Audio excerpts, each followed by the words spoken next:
हिंदू। हीनताओं को जो जीते, हीनताओं को जो दूर करे, उसका नाम हिंदू। ईमान पर जो अडिग रहे, उसका नाम मुसलमान। और ईश्वर के पथ का जो अनुसरण करता रहे, उसका नाम ईसाई। और जो अपने गुरुजनों के सानिध्य में बैठकर जीवन की अच्छी बातें सीखता रहे, उसका नाम है सिख। अगर ये गुण के रूप में हमारे साथ ये ईसाई, इस्लाम और मुसलमान और हिंदू और जैन, अगर ये सारे शब्द जुड़े हुए हैं, तब तो ये सारे शब्द सार्थक हैं। अन्यथा ये केवल पहचान भर के लिए है, आइडेंटिफाई। चित्त की वृत्तियों का निरोध। तो वृत्तियां हैं 3 तरह की: स्वप्न, सुसुप्ति, जागृति। अपन लोग वो एक कहानी कहा करते हैं ना कि 2-3 दोस्त निकलते हैं घूमने फिरने के लिए, पिकनिक मनाते हैं और रात को वहीं रह जाते हैं। तो सांझ को खीर बनाते हैं, तो धाप धड़ के खाते हैं। फिर भी थोड़ी सी खीर बच जाती है, 3 ही दोस्त और खीर ज्यादा। पेट तो आखिर रोटी से भरेगा, अकेला खीर कितना खाएगा इंसान। मगर जितनी बात थी सब खा ली, फिर भी 1-2 प्याले खीर बच गई। तो बोले एक काम करते हैं, इसको ढक के रख देते हैं, अगले दिन सुबह इसी का नाश्ता करेंगे और वापस घर लौट जाएंगे। सो खीर रख दी गई। रात को 3-4 बजे होंगे कि एक को भूख लगी, और भूख लगी तो वो तो खड़ा हुआ, देखा सामने खीर का प्याला और पेट में भूख किस बच्चे से रहा जाए, उठाया और पी गया गुटखा और ढक्कन दे के वापस हो गया। सुबह तीनों लोग जगे और सवाल ये आया कि भाई पहले खीर कौन पिएगा? उसने कहा मैं पीऊंगा। बोले क्यों? बोले आज रात को मैंने गजब का सपना देखा। बोले क्या सपना देखा? बोले मैंने देखा कि भगवान शिव स्वयं मेरे सपने में साकार हुए और आकर कहने लगे चल चल, मैं तुझे अपने साथ लेकर चलता हूं हिमालय में। और मैं वहां गया, पार्वती मां की गोद में बैठा। मां ने झट से अपने पास में रखा हुआ खीर का कटोरा उठाया और मुझे पिलाया, इसलिए इस खीर के कटोरे पर अधिकार मेरा ही है। दूसरे ने कहा अरे नहीं यार, मुझे भी सपना आया और तेरे सपने से मेरा सपना और ज्यादा ऊंचा था। बोले क्या था भाई तेरा सपना? बोले मेरा सपना यह था कि राजा दशरथ ने घोषणा कर दी थी कि राम को राज्याभिषेक होगा। उनका राम तो जंगल चला गया था, सो उन्होंने मुझे ही राम समझ लिया और मेरा राज्याभिषेक कर दिया। और अभिषेक करते समय मेरे सामने खीर का कटोरा रखा और कहा कि इसे पी ले, इसलिए तेरे सपने से मेरा सपना महान।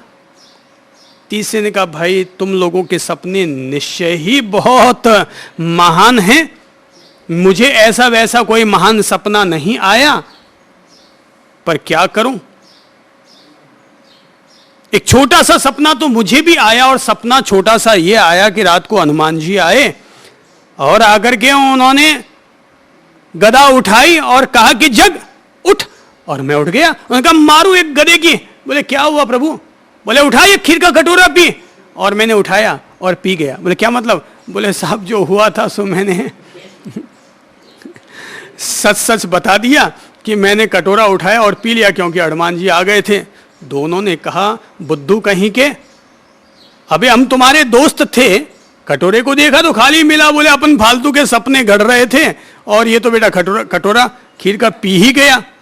तो दोनों ने कहा कि भाई जब रात को हनुमान जी आए तो तूने अकेले ने पिया तो हमें भी जगा लेते भाई, हम भी तुम्हारे दोस्त हैं, सब लोग मिल बांट के पी लेते। तो बोले कि मैंने हनुमान जी से कहा था अरे प्रभु मेरे साथ मेरे 2 दोस्त और हैं, उनको भी थोड़ा थोड़ा एक एक हिस्सा दे दे। तो हनुमान जी ने कहा नहीं तुम्हारे दोनों दोस्तों में से कोई भी यहाँ नहीं है। बोले क्यों, कहाँ गए? बोले एक तो हिमालय गया हुआ है भगवान शिव के साथ, और दूसरा राजा दशरथ के दरबार में गया हुआ है राम बन करके। तो उन्होंने उठा करके, मैंने देखा हाँ भाई तुम दोनों तो वहाँ गए हो, जैसा कि तुमने सपने में अभी अभी कहा है, तो तुम निश्चय ही कोई हिमालय में गया होगा और कोई अयोध्या में गया हुआ होगा। तो मेरे पास अब कोई और कोई उपाय बचा नहीं, मैंने उठाया और पी लिया। खीर किसको मिलती है? जो सजग होता है।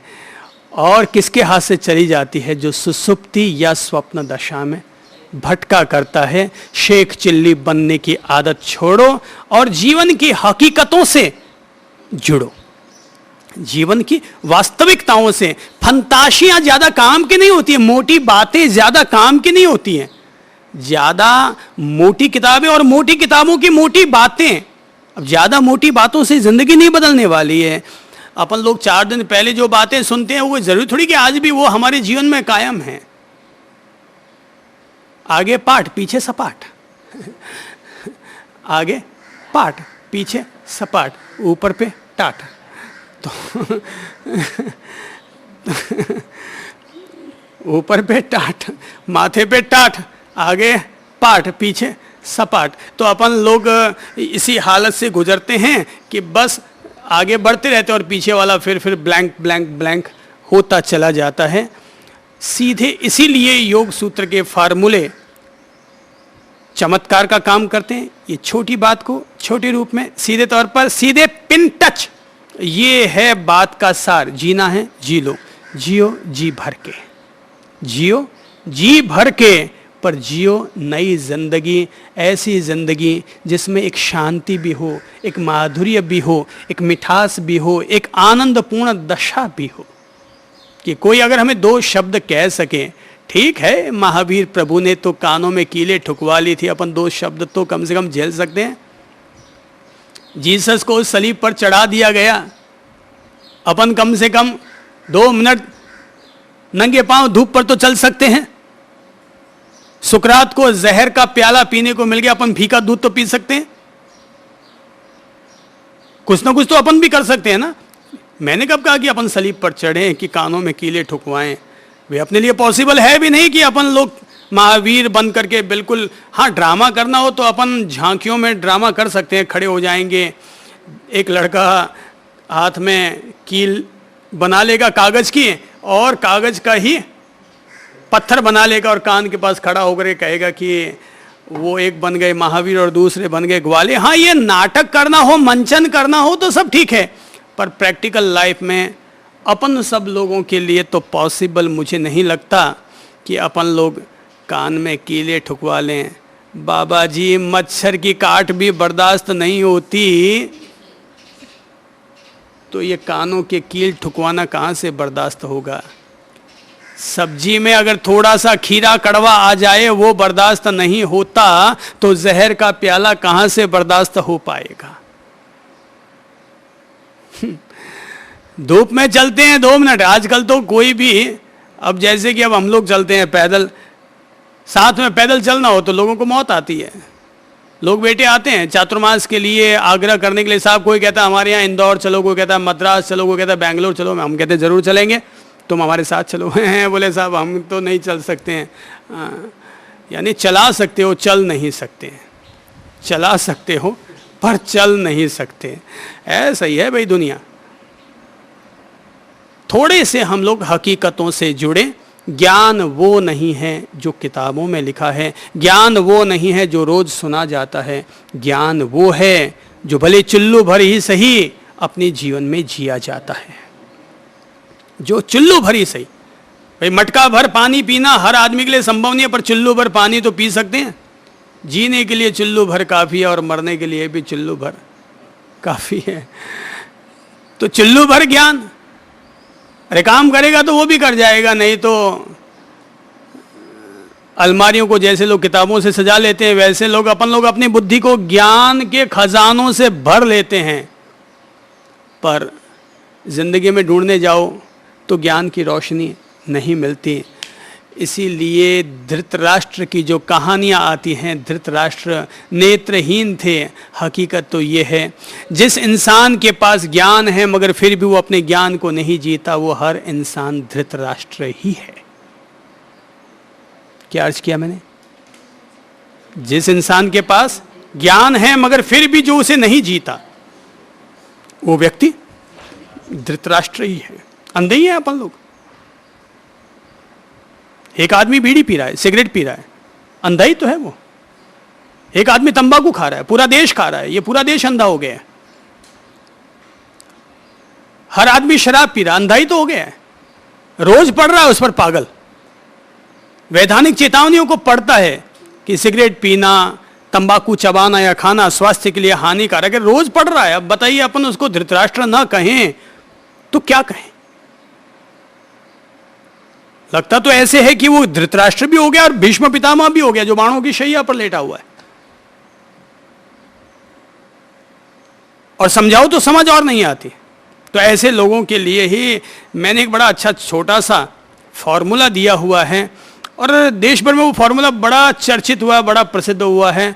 और वो फॉर्मूला ये है, और वो है गुटखा।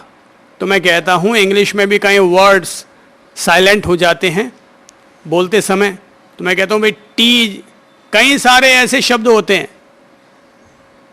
कि जैसे स्टेशन बोलेंगे TION में टी का अपन उच्चारण करते हैं क्या, तो कई सारे अक्षर ऐसे होते हैं जो साइलेंट हो जाते हैं। तो मैं कहता हूँ भाई गुटखा खाना है, जरूर खाओ, थोड़ा ट को साइलेंट करके, ट को हटा करके एक बार थोड़ा उसका उच्चारण करो, किसी और को एक बार सुना करके फिर खाने की इच्छा है तो खा लो।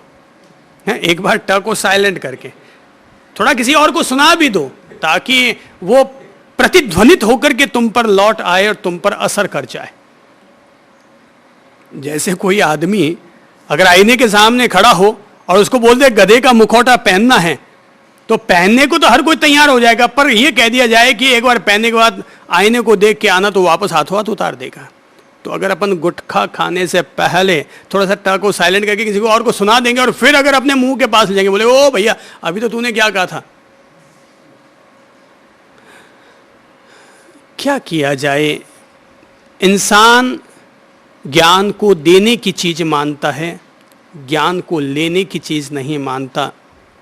मेरी समझ से मैंने दुनिया को जितना ज्ञान दिया है, उससे 1000 गुना ज़्यादा ज्ञान मैंने खुद में लेने का प्रयास किया है।